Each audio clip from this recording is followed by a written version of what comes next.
Oui, mais vous savez, l'organisation de la marche du 31 octobre, c'est un tournant décisif.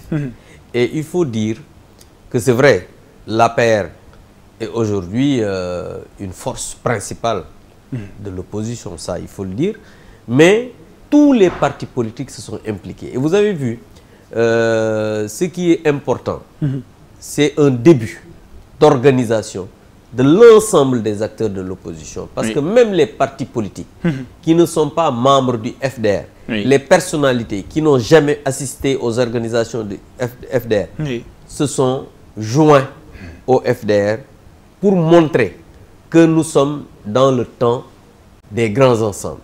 Mais, comme je vous l'ai dit, notre parti, c'est un parti de masse, c'est un parti qui existe un peu partout. Et lors des dernières élections, ça a montré que quand même notre parti est encore là et c'est la première force de l'opposition. Mais cela n'est pas le plus important parce que nous, on ne fait pas une fixation sur, par exemple, le leadership de l'APR. Non, aujourd'hui, le plus important, c'est la preuve. Le FDR, c'est pas une plateforme, c'est pas une coalition électorale. C'est une plateforme de lutte. Et quand on a une plateforme de lutte, il faut fédérer le maximum de forces sociales, le maximum de forces politiques, ce qu'on a fait. Et je pense que les acteurs politiques et sociaux ont compris qu'aujourd'hui, pour faire face à ce régime qui veut installer une dictature dans ce pays, il faut le dire, parce que quand un régime veut éliminer la presse, quand un régime veut éliminer les voix discordantes, quand un régime veut quand même tout faire pour installer la pensée unique, je pense que ce régime veut installer une dictature.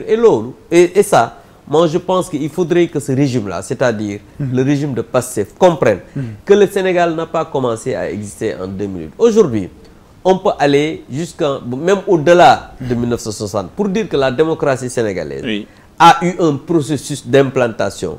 Des hommes et des femmes se sont battus pour installer une démocratie aujourd'hui au Sénégal. Parce que la démocratie, il y a énormément de choses à dire, parce qu'aujourd'hui, on pouvait rester là à convoquer l'histoire, à convoquer Athènes avec Démon, Kratos, pour parler de latin, expliquer un peu la démocratie sur le plan vertical, comment la République fonctionne aussi sur le plan horizontal comme vertical. Mais tout cela, moi je pense que c'est pas important. Le plus important est qu'ils doivent comprendre qu'on est dans un pays qui s'appelle le Sénégal, qui a sa spécificité, ça il faut le dire.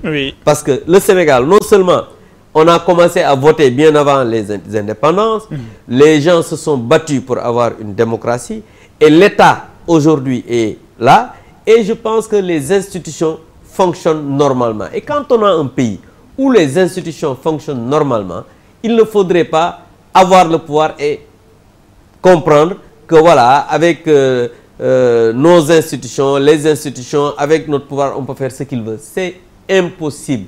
Parce que le Sénégal, c'est une démocratie majeure.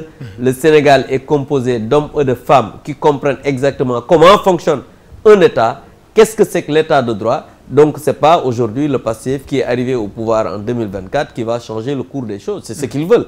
Mais je pense qu'il faut qu'ils comprennent que cela n'est pas possible. C'est pourquoi la manifestation du 31 octobre a été historique et quand même un avertissement. Et il faut le dire et le marteler. En 18 mois, on n'a jamais vu au Sénégal un pouvoir qui s'est installé en 18 mois et avoir en face une mobilisation comme ça des Sénégalais pour dire non à l'arbitraire, non à la vie chère, parce que les Sénégalais sont fatigués, les jeunes n'ont pas de travail, ils sont en train de faire des déguerpissements à tout va. On ne dit pas qu'il ne faut pas faire un déguerpissement, mais il y a des préalables, il y a des préalables à respecter, échanger avec les gens, les marchands ambulants, c'est pratiquement une partie importante de l'économie sénégalaise. On doit échanger avec les gens. Le président de la République, son régime, Macky Sall, quand il a voulu faire des déguerpissements pour les mécaniciens et autres, il y a eu quand même des hectares qu'on a aménagés, par exemple à Diamniadio, la Zampa, où on a fait construire des choses pour déménager, pour faire déménager les mécaniciens et faire des déguerpissements. Aujourd'hui, les marchands ambulants, vous avez vu, on avait créé un marché pour essayer de les caser un peu. Donc c'est comme ça qu'il faut faire. Il faut dans la concertation échanger avec les gens, parce que ceux qui sont en train de travailler dans les rues, de faire les marchands ambulants, mais ils veulent être organisés. Ils veulent que l'État...